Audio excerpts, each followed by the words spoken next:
అవటమే మీ లక్ష్యమా? MBBS సీట్ల guidance కోసం తప్పక విచ్చేయండి మెగా ఎడ్యుకేషన్ మేళా. జనరల్ గా మనం తెలుసో తెలియకో అప్పుడప్పుడు చిన్న చిన్న పొరపాట్లు చేస్తుంటాం. ఇక పిల్లల విషయానికి వస్తే మాత్రం ఎన్నో తప్పులు చేస్తూ ఉంటారు.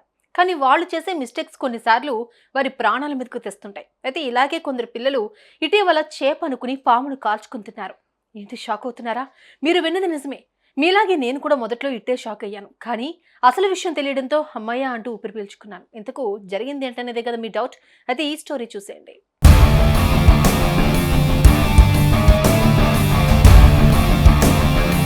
ఉత్తరాఖండ్ నైనితాల్ జిల్లాలోని రామ్నగర్ పరిధిలో ఉన్న పుచ్చడి నాయి గ్రామంలో ప్లాస్టిక్ వ్యర్థాలు ఏరుకుంటూ కొన్ని కుటుంబాలు జీవనం సాగిస్తున్నాయి. వీరికి 10 ఏళ్ల వయసున్న 2 పిల్లలున్నారు. అయితే ఈ పిల్లలు ఇటీవల సరదాగా ఓ చోట ఆడుకుంటూ ఉన్నారు. ఇదే సమయంలో వీరికి ఓ గుంతలో చనిపోయిన పాము కనిపించింది. అది చేపలాగే ఉండటంతో ఆ పిల్లలు దాన్ని ఇంటికి తీసుకెళ్లి నిప్పులపై కాల్చుకున్నారు. ఆ తర్వాత ఇద్దరు కలిసి సగం వరకు తిన్నారు. ఈ క్రమంలోనే ఇంటికొచ్చిన ఆ బాలుడి తల్లి వారు తింటున్నది పాము అని గుర్తించి షాక్కి గురైంది.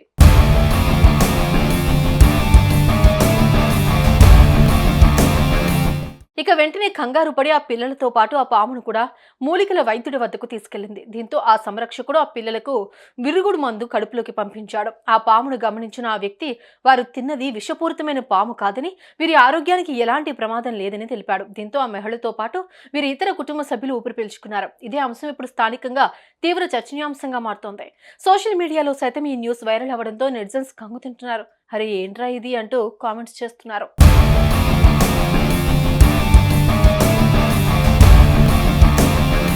చూసారుగా, ఈ పిల్లలు చేసిన పని.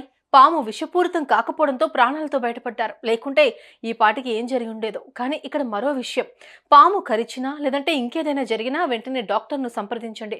ఇలా కాకుండా మూలికల వైద్యుడి వద్దకు వెళ్లి ప్రాణాలు తీసుకోవద్దు. Be careful.